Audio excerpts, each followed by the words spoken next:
Spirit cleansing పిల్ను Sagar Nandakishore చేతికి ఇస్తాడు. దాన్ని చూసి ఆశ్చర్యపోయిన నందకిషోర్ అనుమానంగా సాగర్ వైపు చూస్తూ, నువ్వు దీన్నెప్పుడు తయారు చేశావు? నువ్వు పిల్ని ప్రిపేర్ చేస్తూ ఉండగా థర్డ్ ఫ్లోర్లో పేలుడు సంభవించింది అని, హెర్బ్స్ అన్ని ధ్వంసం అయిపోయాయి అని అక్కడి సర్వెంట్స్ ఆల్రెడీ నాకు ఇన్ఫార్మ్ చేశారు అని అన్నాడు. పేలుడు సంభవించిన మాట వాస్తవమే, కాని అక్కడి హెర్బ్స్ ధ్వంసమవ్వడానికి ముందే నేను వాటిని సెపరేట్ గా ప్రిజర్వ్ చేసి పెట్టాను. నిన్న రాత్రి అంతా కూర్చొని ప్రిపేర్ చేశాను అని కాస్త అలసట నిండిన మొహంతో చెప్పాడు సాగర్. వాళ్ళలా మాట్లాడుతూ ఉండగానే బబితా బిజు కొంతమంది వ్యక్తులతో కలిసి హాస్పిటల్ను చుట్టుముట్టింది. వాళ్ళ అడుగుల శబ్దం సెకండ్ ఫ్లోర్ వరకు వినిపిస్తూ ఉండడంతో నందకిషోర్ ఆవేశంగా పైకి లేచి, ఈ హాస్పిటల్ ని ముందే ఖాళీ చేయించమని చెప్పాను కదా, మరి ఇప్పుడు ఈ గోల ఏంటి అంటూ పక్కనే ఉన్న వార్డు బాయ్ ని కసురుకున్నాడు. సార్, మీరలా ఆవేశపడకండి, వచ్చిన వాళ్ళు ఎవరో నేను వెళ్లి కనుక్కుంటాను అని కంగారుగా చెప్పాడు వార్డ్ బాయ్. కాని అక్కడికి వచ్చిన వాళ్ళు సామాన్యులు కాదని సాగర్ ముందుగానే గ్రహించగలిగాడు. వాళ్ళ శరీరాల నుండి విడుదలవుతున్న శక్తులు చాలా నెగటివ్ గా ఉన్నట్టు అతనికి అనిపించింది.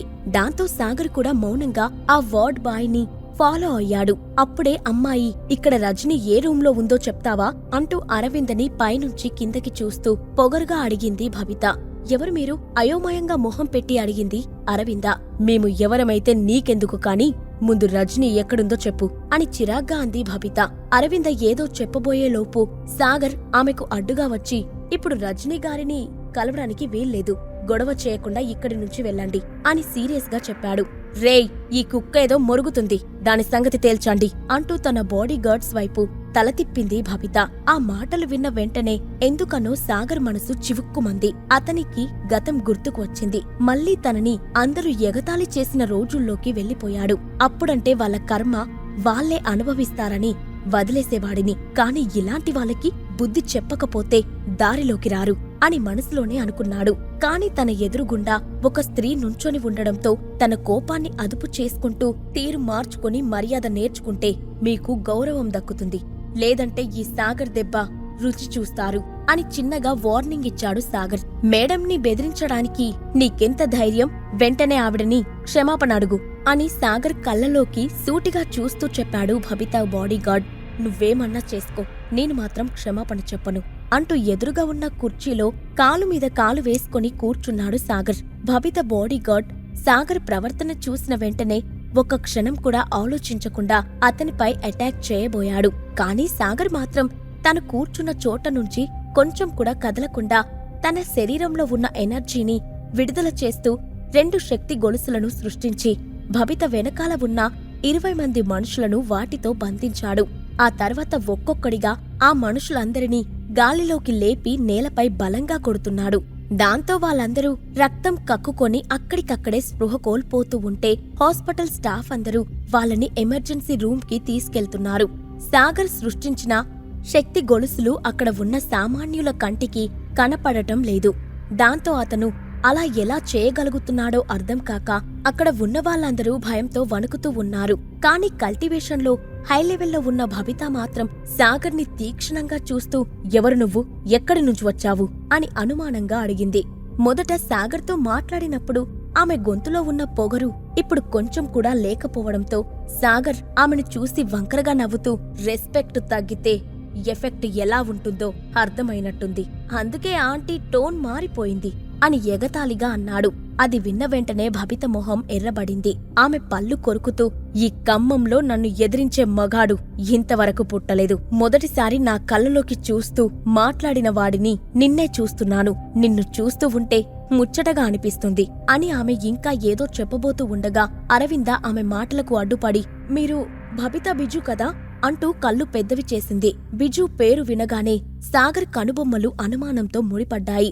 ఆ ఫ్యామిలీకి చెందిన వాళ్లే రజనీకి విషం ఇచ్చి ఉంటారనే అనుమానాన్ని నందకిషోర్ ఇంతకు ముందే వ్యక్తం చేశాడు. అలాంటిది వాళ్ళు ఇప్పుడు నేరుగా హాస్పిటల్కి ఎందుకు వచ్చారో సాగర్కి అర్థం కావట్లేదు. అంతలో బబిత అరవిందకు దగ్గరగా వెళ్లి, నన్ను ఇంత త్వరగా గుర్తుపట్టగలిగావు అంటే నువ్వు ఖచ్చితంగా నందకిషోర్ కూతురివే అయి ఉండాలి అంటూ కనుబొమ్మలు ఎగరేసింది. అవును, నా పేరు అరవింద, తను సాగర్. మీరు తనని తప్పుగా అర్థం చేసుకోకండి. కేవలం అమ్మ సేఫ్టీ కోసం తను మీతో అలా మాట్లాడవలసి వచ్చింది. పైగా తను ఈ ఊరికి కొత్త, అందుకే మీ గురించి తెలీదు అంటూ తనని తాను పరిచయం చేసుకుని సాగర్ తరపున క్షమాపణలు కోరింది అరవింద. అరవిందకు బిజు ఫ్యామిలీ గురించి పూర్తిగా తెలుసు. వాళ్ళు తలుచుకుంటే ఏమైనా చేయగలరు. 30 ఏళ్ల క్రితం ఆ ఫ్యామిలీ కూడా ఖమ్మంలో క్లాస్ 1 ఫ్యామిలీగా ఉండేది. బబిత వాళ్ళ తాతగారు విషాలను తయారు చేయడంలో ఆరితేరారు. తనకు తెలిసిన విద్యనంతా తన పెద్ద మనవరాలు అయిన బబితాకి పూసగుచ్చినట్టు నేర్పించారు. కాని తన తాతగారితో వచ్చిన కొన్ని విభేదాల వల్ల బబిత ఇంటిని విడిచి వెళ్లిపోయింది. అప్పటి నుండి బిజు ఫ్యామిలీ కల తప్పిందని ఖమ్మంలో అందరూ అనుకుంటూ ఉంటారు. తన కుటుంబం నుండి వేరైనప్పటికీ బబిత మాత్రం తన మనోధైర్యాన్ని కోల్పోలేదు. ఖమ్మంలోనే మోస్ట్ పవర్ఫుల్ ఫీమేల్ డాన్ గా ఎదిగింది. ఆమె తలుచుకుంటే నందకిషోర్ అంతటి వాడికి కూడా ఇబ్బందులు తప్పవు. అందుకే అరవింద ఆమె ముందు కాస్త తగ్గి ఉంది. అరవింద నుదిటిపై పడుతున్న చెమటలను చూసిన బబిత చిన్నగా నవ్వుతూ, "నువ్వేం కంగారు పడకు. సాగర్ గురించి నేను చాలా గొప్పగా విన్నాను.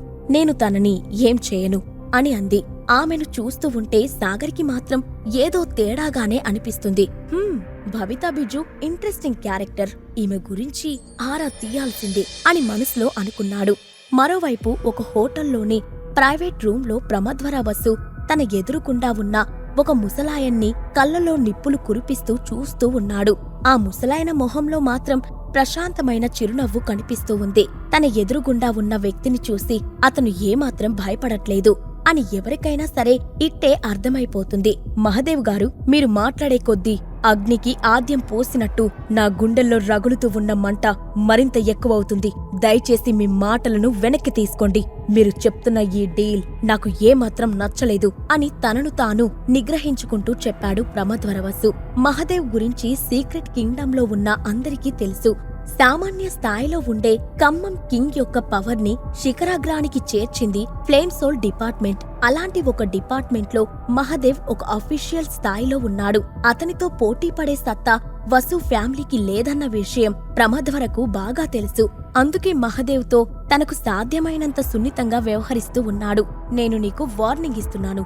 సాగర్ నిప్పులాంటివాడు. అతన్ని టచ్ చేస్తే నువ్వే మస్సైపోతావు. ఇప్పుడు తను ఫ్లేమ్ సోల్ డిపార్ట్మెంట్లో ర్యాంక్ 2 అఫీషియల్ గా ఉన్నాడు. తన ఫ్యామిలీకి రక్షణ కల్పిస్తానని నేను మాటిచ్చి వచ్చాను. ఇంకొక అరగంటలో తన భార్యను విడిచిపెట్టు, లేదంటే మళ్ళీ మయుల దగ్గరికి నిన్ను పార్సిల్ చేయాల్సి వస్తుంది అని మొహంలో ఎటువంటి ఎక్స్ప్రెషన్ లేకుండా చెప్పాడు మహదేవ్. ప్రమద్వర వసు అతని మాటలను ఎదిరించలేక గట్టిగా పిడికిలి బిగించాడు. అప్పటి వరకు తన కనుసన్నల్లోనే ఉన్నాడు అనుకుంటున్న సాగర్ తను చూడలేనంత ఎత్తుకు ఎప్పుడు ఎదిగిపోయాడో అతనికి అర్థం కాలేదు. నాతోనే ఉంటున్నట్టుగా నటిస్తూ నా మీదకే మనుషుల్ని పంపుతావా? సాగర్, నీ భార్య ఇంకా నా చేతిలోనే ఉంది. ఆ విషయం మర్చిపోయినట్టున్నావు అని మనసులో అనుకున్నాడు ప్రమద్వరవసు. కొద్దిసేపు మౌనంగా ఉన్న ప్రమద్వరవసు ఒక్కసారిగా పైశాచికంగా నవ్వుతూ, మహదేవ్, మీరు నన్ను భయపెట్టాలని చూస్తున్నారా? ఆ సాగర్ భార్య ఇంకా నా చేతుల్లోనే ఉంది. నా మనుషులు ఎప్పటినుండో దానిమీద కన్నేసి ఉంచారు. నేను ఒక్కసారి అన్నాను అంటే దాని పరిస్థితి ఏమవుతుందో మీరే ఊహించుకోండి అంటూ మహదేవ్ పై తన అధికారాన్ని చూపించే ప్రయత్నం చేశాడు. అది విన్న వెంటనే మహదేవ్ కళ్ళు చిట్లించి తను కూర్చున్న కుర్చీలోంచి ఆవేశంగా పైకి లేస్తూ, ఇంక చాలు ఆపు ప్రమద్వర. ఇప్పటికే నువ్వు లిమిట్స్ క్రాస్ చేశావు. నీ మాటలు కనుక సాగర్ విన్నాడంటే ఏమవుతుందో తెలుసా? అయినా సరే నీ మీద జాలి తలచి నీకు మరో అవకాశాన్నిస్తున్నాను. మర్యాదగా ఇద్దరమ్మాయిలని సురక్షితంగా నాకు అప్పగించు అని నిప్పులు కక్కుతూ అన్నాడు. నువ్వు ఏమైనా చెప్పు ముసలాయనా, నేను మాత్రం వాళ్ళను నీకు అప్పగించేదే లేదు అని తెగేసి చెప్పాడు ప్రమద్వర. నిన్ను నువ్వే ఇబ్బందుల్లోకి నెట్టుకుంటాను అంటే నేనెందుకు కాదంటాను అని నవ్వుతూ అన్నాడు మహదేవ్. మరోవైపు హైదరాబాద్లో శ్రావ్య అలాగే అఖిల బిక్కమొహాలు వేసుకుని తమ ముందు ఉన్న మనుషుల్ని చూస్తూ ఉన్నారు. ఒక 5 వ్యక్తులు వాళ్ళకి అడ్డుగా నిలబడి కాపలా కాస్తూ ఉంటే వాళ్ళ చుట్టూ చేరిన ఆ 5 మీద దాడి చేయడానికి సిద్ధంగా ఉన్నారు. పక్కకి తప్పుకొని ఆ ఇద్దరిని మాకు అప్పగించండి అని గంభీరంగా అన్నాడు ఒక వ్యక్తి. మీరందరూ ఎవరు? ఇక్కడికి ఎలా వచ్చారు అని వణుకుతున్న గొంతుతో అడిగాడు ఆ 5లో ఉన్న ఒక వ్యక్తి. మేము ఫ్లేమ్ సోల్ డిపార్ట్మెంట్ నుంచి వచ్చాము. మీరు అన్యాయంగా ఆ ఇద్దరిని బంధించి ఉంచారు. మా మాట విని వాళ్ళని అప్పగిస్తే మంచిది, లేదంటే మీ తలకాయలు లేచిపోతాయి అంటూ వార్నింగ్ ఇచ్చాడు ఫ్లేమ్ సోల్ డిపార్ట్మెంట్ నుండి వచ్చిన ఒక వ్యక్తి. మా సంగతి నీకు ఇంకా తెలీదనుకుంటా. వీళ్ళని ఇక్కడికి తీసుకువచ్చే ముందు 1000 మందితో పోరాడాము. మా దెబ్బతో హైదరాబాద్ సిటీ మొత్తం దద్దరిల్లింది అంటూ తన చేతిలో ఉన్న కత్తితో దూసుకుపోయాడు ఆ 5గురిలో ఒక వ్యక్తి. అతను మరో నిమిషంలో దాడి చేస్తాడనగా ఒక బలమైన చేయి అతన్ని వెనక్కి లాగింది. లీడర్, ఏమైంది? నన్నెందుకాపుతున్నారు అని అయోమయంగా అడిగాడు ఆ వ్యక్తి. అప్పుడు ఆ లీడర్ అతన్ని సైలెంట్ గా ఉండమన్నట్టు సైగ చేసి తనకి వస్తున్న కాల్ అటెండ్ చేశాడు. హలో అన్నా, ఫ్లేమ్సోల్ డిపార్ట్మెంట్ వాళ్ళు మమ్మల్ని చుట్టుముట్టారు. మేము వాళ్ళ మీద అటాక్ చేయడానికి సిద్ధంగా ఉన్నాము అని కాన్ఫిడెంట్ గా చెప్పాడు లీడర్. సరే, ఆ 2 అమ్మాయిలని విడిచిపెట్టేసేయ్ అంటూ అవతల వైపు నుంచి నీరసంగా ప్రమద్వార గొంతు వినిపించింది. దాంతో ఆశ్చర్యపోయిన సరిత్, అన్నా నువ్వేం మాట్లాడుతున్నావ్? వీళ్ళని పట్టుకోవడానికి మనం ఎంతో కష్టపడ్డాము. అంత సులువుగా ఎలా వదిలేయగలం? ఇప్పుడు వదిలేస్తే మళ్ళీ మనకి అవకాశం వస్తుందా అని కంగారుగా అన్నాడు. నేను చెప్పింది చెయ్యి, అంతేకాని నాతో ఇలా వాదించి నాకు కోపం తెప్పించకు. అసలే నా బుర్ర హీటెక్కిపోయి ఉంది అని భారంగా ఊపిరి పీల్చుకుంటూ అన్నాడు ప్రమద్వర. సరే అని నీరసంగా చెప్పి కాల్ కట్ చేశాడు సరిత్. ఎప్పుడైతే మహాదేవ్ చెప్పిన దానికి ప్రమద్వర ఒప్పుకోలేదో మహాదేవ్ తన ప్లాన్ ని అమలు చేశాడు. ప్రమద్వర బెట్టు చూపించిన 5 నిమిషాలకే తన ఫ్యామిలీ నుండి అతనికి కాల్ వచ్చింది. ఫ్లేమ్సోల్ డిపార్ట్మెంట్ కి సంబంధించిన వాళ్ళు కొంతమంది ఫ్యామిలీ మెంబర్స్ ని గన్ పాయింట్ లో పెట్టారని, వాళ్ళను ఎదిరించే ధైర్యం తమకు లేదని తన ఫ్యామిలీ మెంబర్స్ చెప్పడంతో అతి కష్టం మీద తనకు తాను సర్ది చెప్పుకొని అఖిల వాళ్ళను విడిచిపెట్టమని చెప్పాడు. అదే సమయంలో సరిత్ మొహం ఆందోళనగా మారిపోగా అక్కడ ఉన్న ఫ్లేమ్సోల్ డిపార్ట్మెంట్ మెంబర్స్ యొక్క లీడర్ అయిన గోవింద మొహంలో మాత్రం గర్వం కనబడుతుంది. వాళ్ళని మీరు తీసుకువెళ్లొచ్చు అని తలదించుకొని చిన్నగా చెప్పాడు సరిత్. ఏంటి బాబూ, మొహం అలా వేలాడేశావ్? మన సత్తా ఏంటో ఇప్పటికైనా తెలిసిందా అంటూ గోవింద్ సరిత్ మొహంపై గట్టి పంచు విసిరాడు. ఆ దెబ్బకి అతను ఒక్కసారిగా గాల్లోకి ఎగిరాడు. అక్కడ ఉన్న మిగిలిన 4గురిని కూడా ఫ్లేమ్సోల్ డిపార్ట్మెంట్ మనుషులు ఫుట్బాల్ ఆడినట్టు గాల్లోకి ఎగరేసి మరీ తంతూ ఉన్నారు. అంతలో అఖిల దగ్గరికి వెళ్లిన గోవింద్ ఆమె వైపు గౌరవంగా చూస్తూ, మేడం, మీరు బాగానే ఉన్నారా? మిమ్మల్ని తీసుకురమ్మని ఆఫీసర్ సాగర్ మమ్మల్ని పంపించారు అని అన్నాడు. అది విన్న వెంటనే అఖిల అలాగే శ్రావ్య ఇద్దరూ ఆఫీసర్ సాగరా అంటూ ఆశ్చర్యం నిండిన కళ్లతో ఒకరి మొహాలు ఒకరు చూసుకోవడం మొదలుపెట్టారు. త్వరలోనే అఖిల సాగర్ని కలవనుందా? సాగర్ గురించి పూర్తి నిజం అఖిల తెలుసుకుంటుందా? ఈ ప్రశ్నలకు సమాధానాలు తెలుసుకోవాలంటే నెక్స్ట్ ఎపిసోడ్ వినాల్సిందే. క్రింద ఇచ్చిన లింక్ ని క్లిక్ చేసి పాకెట్ ఎఫ్ఎం యాప్ ని ఇన్స్టాల్ చేసుకోండి. Stay tune to pocket FM.